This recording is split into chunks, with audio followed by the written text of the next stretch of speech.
Why, hello there. This is TJ Schimmel, the president and co-founder of VanishingWheelchair.org, here today to share with you the magic of Bobini living his dreams.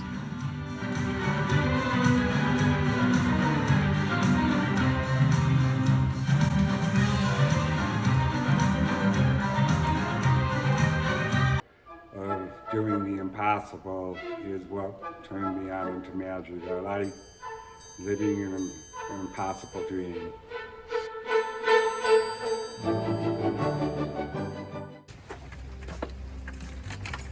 Welcome to the magic shop of Santa's Land. Blessing, because not only do I have my own theater, I got my own shop and my own parking spot, and I don't have to haul my magic to you. Everybody comes to me, and that's the ultimate magician's dream. Over here, I have my tribute to other magicians who influenced me in my life.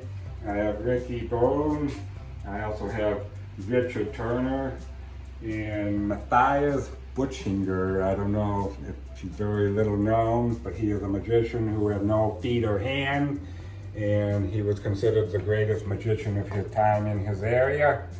I would always call myself Bob Jones the Great, and when I got married, I wanted to start doing more serious magic where I could pull cards out of the air, and I read the book Houdini, and Houdini is, I always idolized growing up. I figured, well, there's Houdini, there's Fakini, there's Slidini, there's Kildini. I'm gonna be Bobini. And Fakini is also a magic company in Toledo.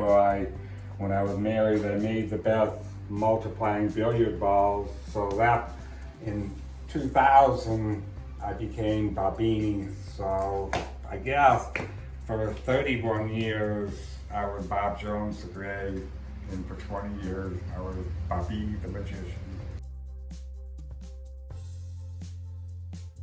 I was born deaf, and I have a sister who was born deaf, but I also have another sister who was born hearing. We don't really know the cause of our deafness, but after years of science and progress, we think it may be genetically related. It was about a month before my mother's birthday, and I saw a magic kit when we were celebrating my sister's birthday in a department store, and I told my mother, this is what I want for my birthday. And she said, well, I'll think about it. But of course, she bought it and woke me up early in the morning, and I loved the graphics of the color full display magic kit that my mother bought me, and it was very attractive.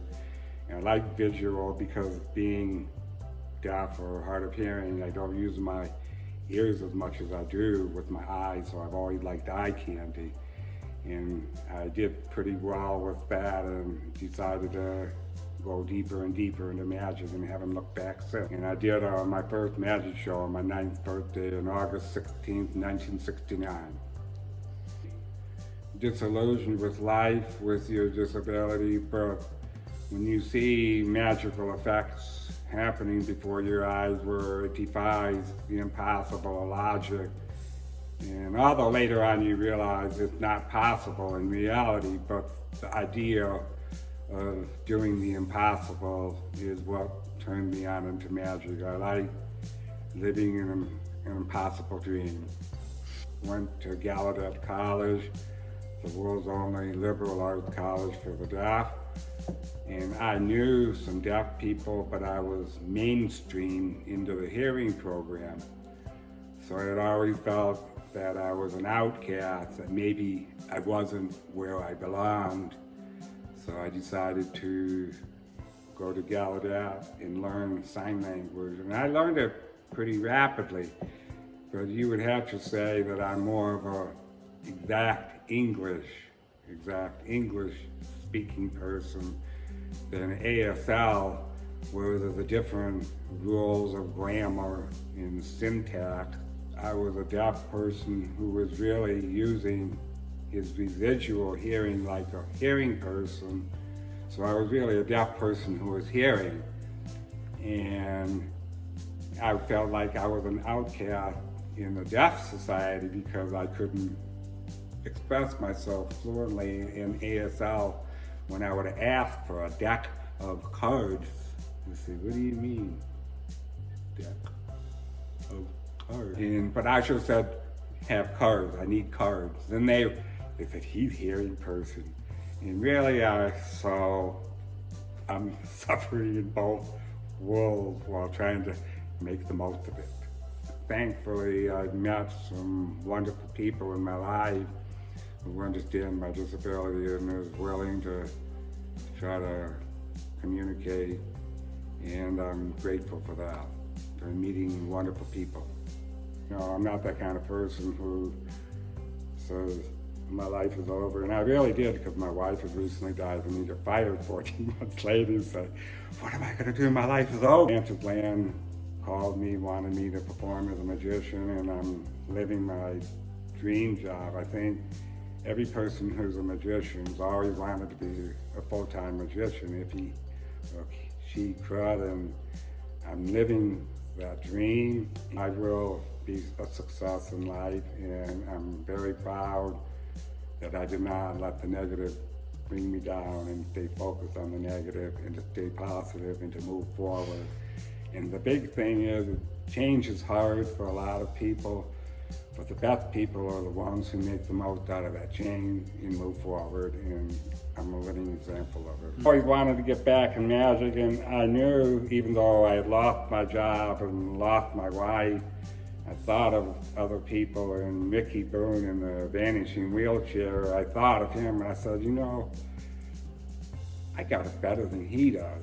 And I'm feeling sorry for myself for no reason, and I wanted to stay busy and focus on magic like I did with my wife and for my Halloween shows, because I was in with the IBM International, and I lost all of that, and all of a sudden, but I said to stay forward, and I asked Ricky Boone if I could perform with him, and he agreed, he with open arms, and from there I just started getting more booking and got a job at Enchanted Land, and I'm still looking forward to performing with Ricky Boone and TJ Schmell and everybody at the Vanishing Wheelchair. Those are the small things in life that makes you feel good about yourself. No matter how much money you make, you know, you can't take it with you when you go, but you can try to give back to the world.